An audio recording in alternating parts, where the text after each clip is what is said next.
जे मोनसे सेल्फ हेल्पखौ जोङो 75,000 करि होगोन बेनिनो मोगथां महर होनो थाखाय दिनै अदालबारियाव 35,000 सुबुंनि 38,000 सुबुंनि मोनसे सुबुं गौमा बेवहाय 23 तारिखआव अर्थात समफोर जानो थांगासिनो दङ आरो बेवहाय माने बिटिआरनि मानगोनां प्रमद बर'नि जि रादाय बे मोगथां महर जानो थांगासिनो दं बेखायनो मुसलपुर समस्तिया बेखौ रिप्रेजेन्टेटिभ खालामदों आरो बेवहाय हाबा बायदि थासारि जों थांनाय 7 दिननिफ्राय बेयाव जोङो मुसलपुर समस्तिनि हाबा बायदि मोनदों आरो जोंनि जि रादाय इउपि बेलदोलिनि रादाय बे रादाया मोगथां महर जानो थांगासिनो दङ बे खेबाव जोङो जि सेल्फ हेल्प ग्रुपआ बे रांखौ मोननो थांगासिनो दं 75,000खौ जों बेवहाय नायनो नागिरदों जे बिथांमोनहा बे फैसाखौ लानानै मा खामानि मावगोन बिसोरनि थांखिया मा जुदि 75,000खौ जों डाइरेक्ट सोना हरोबा बिथांमोनहा बे फैसाखौ हयथ' मिस इउज खालामनो हागौ बेखायनो फार्स्ट इनस्टलमेन्टखौ जों बिथांमोन 25 आरो नेक्स्ट इयाराव बिथांमोनहा 50,000 आनादार सेकेन्ड पेज जायखौ जोङो नैबे बोसोरनि पेज फाइनान्सियेल इयार बा 22-23नि जि फाइनान्सियेल इयार बे फाइनान्सियेल इयाराव 4,000 सेल्फ हेल्प ग्रुपनो जों आरोबाव नामाकरण खालामगासिनो दं आरोखि गोजोन्थों। इन्टारेस्टिं बाथ्राया बेनो जों हाजारखि जाया मानो बर' राजखान्थियाव थांनाय समाव गोलाव सम 17 बोसोर बिपिएफजों खुंजाथाय समाव मानसिफोरनि हारायाव मुगुजाव गाज्रि फिसाबाबो जेरै बिमाया गावनि फिसा होननानै अनो थिग बिदिनो बर' समाजाव दासिमबो बिपिएफखौ एसेबाबो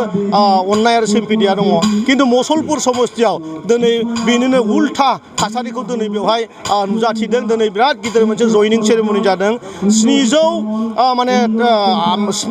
माने बर' सुबुं दिनै बेवहाय बिएलटि एक्स बिएलटि आरो इउथ बिथांमोननि जि बिपिएफनि जि हाखाफोर दङ बेवहाय दिनै जगदान जादों आरो बेनिफ्राय आं बुंनो हायो मुसलपुर समस्तियाव आरो फिन माने आरो बेवहाय बिपिएफ होननाया माने जिउ जारिमिनाव जे बेयाव जाफिननो हागोन बेबायदि थासारि बेवहाय गैला रोदायानो गुनानै दिनै माने लामायाव माने जोंनि बे फिल्डआव अदालबारिनि नैबे फिल्डआव गोलैफैना दंफैजोबो आरोखि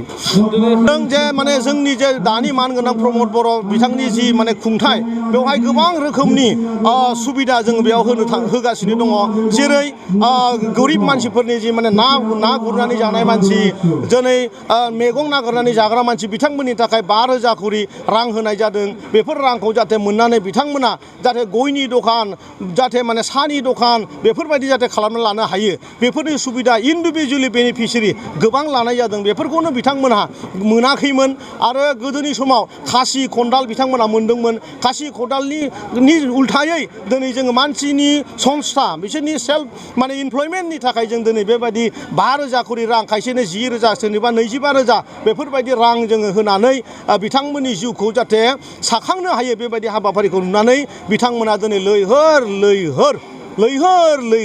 दिनै इउपि बेलदोलोआव मानगोनां प्रमद बर' बिथांजों ज' गासिबो दिनै मुसलपुराव जाबाय आरोखि जाहैबाय बारि खनानि सियाल बोरायफोरनि खामानि बेफोरखौ जुदि रायलायोबा टाइम पास खालामनाय जायो बिथांमोना खारन जौ फाग्ला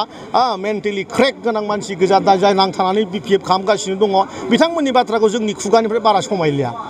समायलिया बेनिखायनो बिथांमोननि खोथाखौ आं बारा बुंनो लुगैयाखै माबाफोर जुदि गोनांथि दंबा नोंथांमोना सोंनो हायो।